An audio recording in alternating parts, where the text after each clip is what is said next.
Hey, gang.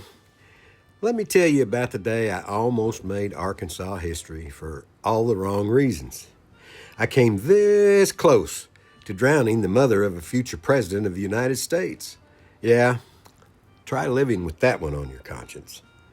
Now, this was back in the mid 70s when I was a young coroner, still trying to prove I knew what I was doing.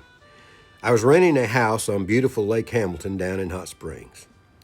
The house belonged to my good friends Marge and Bill Mitchell, and their best buddy just so happened to be Virginia Clinton Kelley. Yep, Bill Clinton's mama. Now, Virginia was a character. She'd spend plenty of time on the dock fishing, and she and I had many enjoyable talks and lots of loud laughing. The Mitchells and Virginia had even backed my campaign for coroner, so let's just say I was extra careful to stay on their good side. One Saturday morning, Marge and Virginia decided it was time for a little fun on the water. They recruited me as the captain of the Mitchells' prized party barge for what I would soon come to call the mid-morning Mimosa Cruise. 8 passengers, 8 mimosas, and 1 rookie coroner playing riverboat captain. What could possibly go wrong? At first, things were going just fine. The sun was shining, the lake was calm, and the ladies were in full storytelling mode. There was laughter, toasts, and the kind of loud chatter that can probably still be heard echoing across the lake.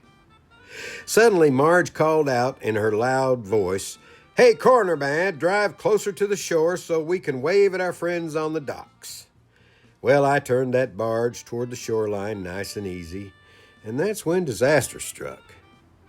We passed one of their good friends standing on her dock. The moment that woman waved back, every single one of my passengers, and I do mean every single one, leaped out of their chairs and rushed to the starboard bow like they had just spotted Elvis. Suddenly, the front end of the barge was diving nose first into the water. We weren't cruising anymore. We were dolphin diving, skimming through the lake like something out of Flipper.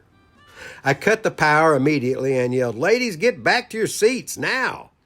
But let me tell you, when mimosas are flowing, common sense isn't. I swear half of them didn't even realize we were about to be headline news. And that, my friends, is how I nearly sent Virginia Clinton Kelley, the mother of a future president, and her whole merry crew straight to the bottom of Lake Hamilton. Looking back, I can only laugh, but at the time I was just praying that no one was going to have to call my own office to come to that scene. Thanks for joining me for another edition of A Coroner's Memory. I'm Steve Navoychek, the 501 Coroner. If you enjoyed this story, like, share, and subscribe. Make some comments if you want, because you never know what story I'll pull up next from the Lake of Memories. The next one might be about you.